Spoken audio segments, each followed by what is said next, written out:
ہم تو 1100 ارب کی بات کر رہے ہیں نا. اپنے 150 کروڑ کا حساب دے دے جو اس کو دوسرے ملک کے شہریوں اور کمپنیوں نے دیے ہیں اس ملک میں سیاست کرنے کے لیے, اس کا حساب دے دے. ہم تو عدالتوں میں ہیں. عمران خان لگاتا ہے نا, ثبوت لے کر آتا ہے شاہد یہاں صاحب پر. کے کیس میں کوئی پیسوں کا انوالومنٹ ہی نہیں ہے, صرف یہ ایلیگیشن ہے کہ اپوائنٹمنٹ کیا پی ایس او میں 2 آدمیوں کا پورے ٹرانسپیرنٹ طریقے سے. That's the only allegation. بہرحال وہ ایک روپے کا ہم کرپشن اپنی نہیں ہے. ایلیگیشن کا جواب دے دیتے ہیں, ہم کوئی ریلیف نہیں مانگتے. یہ حساب دے دیں کہ 150 کروڑ جو آیا تھا ملک میں اسرائیلی اور بھارتی شہریوں سے, اس کا حساب کیا ہے.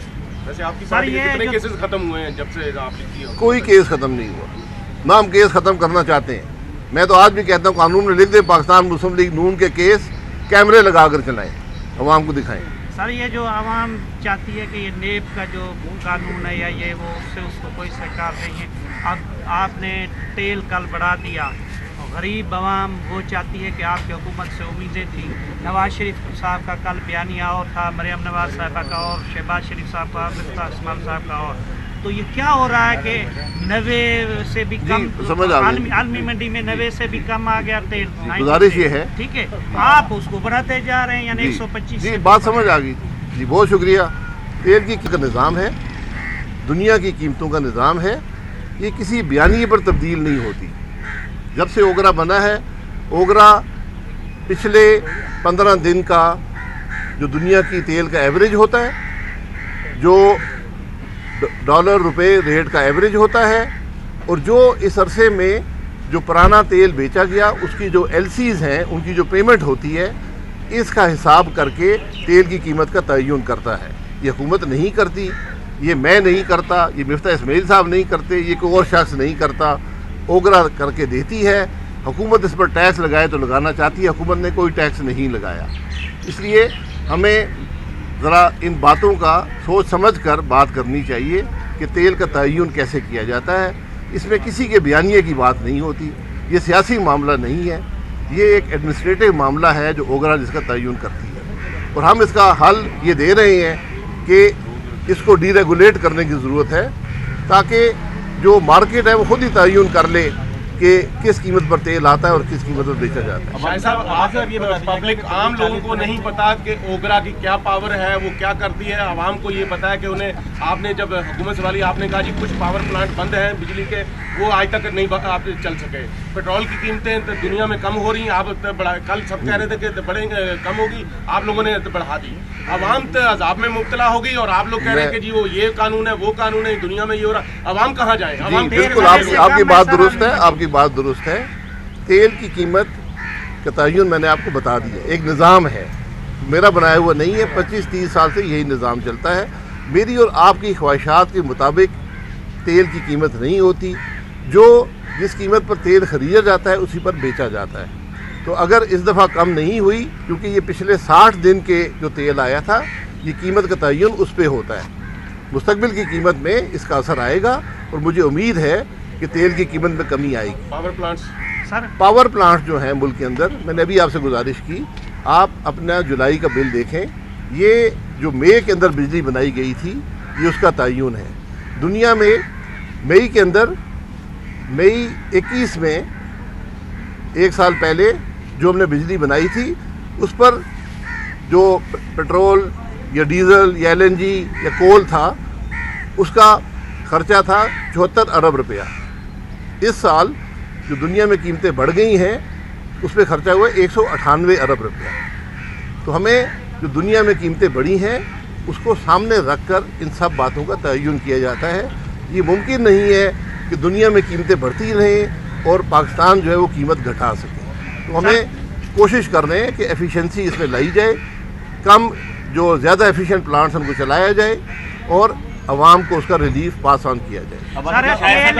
بند ہے, آپ بھی آئے ہیں جی, یہاں پہ آپ بھی آئے ہیں, بجلی نہیں ہے.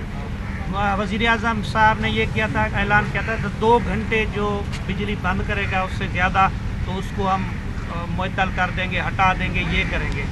یہاں ایک ہٹی ہوئی ہے, ایک ہٹی ہے جی ٹھیک ہے جی, کے الیکٹرک کی. جی میں سمجھ گیا. الیکٹرک میں کون سا مفاد ہے کہ اسی کو دیا ہوا ہے, اور یہ عذاب آپ بھی دیکھ رہے ہیں, آنکھوں سے دیکھ رہے ہیں. جی کے الیکٹرک پچھلے 20 سال سے پاکستان میں بجلی چلا رہے ہیں, یہ میں نے نہیں حساب دیا ہوا, اور وہ اپنی کوشش کرتے ہیں اور حکومت پر کہ الیکٹرک بوجھ نہیں ڈالتا. اس وقت پاکستان کا سب سے بڑا مسئلہ جو ہمارے ڈسٹریبیوشن کمپنیز ہیں جو سینکڑوں ارب روپے کا بوجھ عوام پہ ڈالتے ہیں اپنے نقصانات سے، ان کو بہتر بنانے کی ضرورت ہے. اس پر ہم کام کر رہے ہیں، لیکن یہ شارٹ ٹرم میجرز سے نہیں ہوتا، لانگ ٹرم میجر سے ہوگا. بجلی جتنی سستی بن سکتی تھی، جو ایفیشنسی اس میں لائی جا سکتی تھی، وہ ہم لائے ہیں. کہ الیکٹرک کے جو معاملات ہیں ان سے ہماری بات چل رہی ہے کہ کیسے ان کو حل کیا جائے، کیونکہ 4 سال میں پاکستان میں کوئی نئی بجلی نہیں لگی. وہ لوگ جو یہ کہتے تھے بجلی پاکستان میں زیادہ لگ گئی ہے، آج سوال ان سے کریں کہ 4 سال میں اگر 1 میگا واٹ بجلی بھی لگاتے تو پاکستان کے حالات آج بہتر ہوتے. پاکستان کو آج بھی 10 سے 15 ہزار نئے میگا واٹ کی ضرورت ہے. یہ حقیقت ہے، یہ ایک دن میں نہیں لگتی. 4 سال کی غفلت کا اثر عوام پر کچھ عرصہ رہے گا. اچھا شاہ صاحب، آپ یقیناً پارٹی کے رہنما ہیں. میں ایگزیکٹ ایک جواب چاہوں گا آپ سے کہ میاں صاحب کب واپس آ رہے ہیں، اس کا شیڈول کیا ہے، ایک چیز. دوسرا یہ کہ جو تناؤ بڑھتا جا رہا ہے فیڈرل گورنمنٹ اور پنجاب کی گورنمنٹ کے درمیان، کوئی گورنر راج کے چانس نہیں؟ میں نے بڑا ایگزیکٹ جواب دے دیتا ہوں، اور میں پہلے بھی ایگزیکٹلی یہ بتا چکا ہوں آپ کو کہ میاں صاحب علاج کی غرض سے گئے تھے، علاج کرا کر آئیں گے. یہ فیصلہ یا ان کے ڈاکٹروں کا ہے یا ان کا اپنا ہے. یہ میں اور آپ فیصلہ میں اور آپ فیصلہ نہیں کر سکتے. دوسری بات جو وفاق اور پنجاب کی بات ہے، کوئی تناؤ کی نہ گنجائش ہے نہ ضرورت ہے. وفاق اپنا کام کرے، صوبے اپنا کام کرے، عوام کے مسائل حل کریں. آج سیاست میں گالی کی گنجائش نہیں ہے، دھمکیوں کی گنجائش نہیں ہے. آپ نے قانون کے اندر رہ کر مظاہرے کرنے ہیں، لاکھوں مظاہرے کریں، لیکن پاکستان کی حکومت نے چلنا ہے، اس نے پاکستان کے مسائل کو حل کرنا ہے. آپ نے دیکھا کہ جب پنجاب کے اندر ایک عدالتی فیصلے سے جو وہاں پر سیاسی کشیدگی ہوئی، جس کا حل بھی ایک عدالت نے نکالا، جس کو ہم نے تسلیم کر لیا، ورنہ نہ وہ قانون کے مطابق تھا نہ اس کا کوئی قانون میں نظیر موجود ہے. اس کے باوجود ہم نے اس میں کوئی غیر قانونی کام نہیں کیا. اب ضرورت یہ، اور آپ نے دیکھا کہ ان 3 ہفتوں میں جو روپیہ جو تھا وہ 207 سے 242 روپے تک گیا. سیاسی کشیدگی جب ملک میں ہوتی ہے اس کا اثر عوام پہ پڑتا ہے، اس کا اثر معیشت پہ پڑتا ہے. ہماری معیشت اس کا متحمل نہیں ہو سکتی. ہم کسی سیاسی کشیدگی نہ چاہتے ہیں. پنجاب کا صوبہ، سندھ کا صوبہ، کے پی، بلوچستان اپنے کام کریں، اپنی حدود میں سے آئینی حدود میں رہیں، عوام کے مسائل حل کریں، اور وفاق اپنا کام کریں. لیکن تناؤ بڑھتا جا رہا ہے. تناؤ مجھے رانا ثناءاللہ صاحب کو بھی جی آئی ٹی نے طلب کیا ہے، اور ساتھ ساتھ عطا طارق صاحب کو. یہ تناؤ ہے؟ دیکھیں، یہ تناؤ نہیں ہے، یہ تو بیوقوفی ہے. اگر آپ کی سوچ ایسی ہے کہ آپ وفاقی وزراء پہ پرچے درج کر رہے ہیں تو کریں درج. اگر پاکستان کے مسائل کا حل وفاقی وزراء پہ پرچے درج کرنے میں ہے تو پھر درج کر لیں. لیکن ان چیزوں سے ملک کا نقصان ہوتا ہے. جب آدمی کسی کرسی پر بیٹھا ہو، کام ذمہ داری سے کرنا پڑتا ہے. سرکار کا سوال ہے، جیسے آپ کو پتہ ہے کہ ابھی 9 حلقوں میں الیکشن ہونے جا رہا ہے، پیٹرول کی قیمتیں آپ نے بڑھا دی. آپ کو نہیں لگتا کہ ایسے ڈیسیجنز عمران خان کو اور زیادہ مضبوط کریں گے؟ تو اگر کل پیٹرول کی قیمتیں کم ہوگی تو آپ کیا کہیں گے؟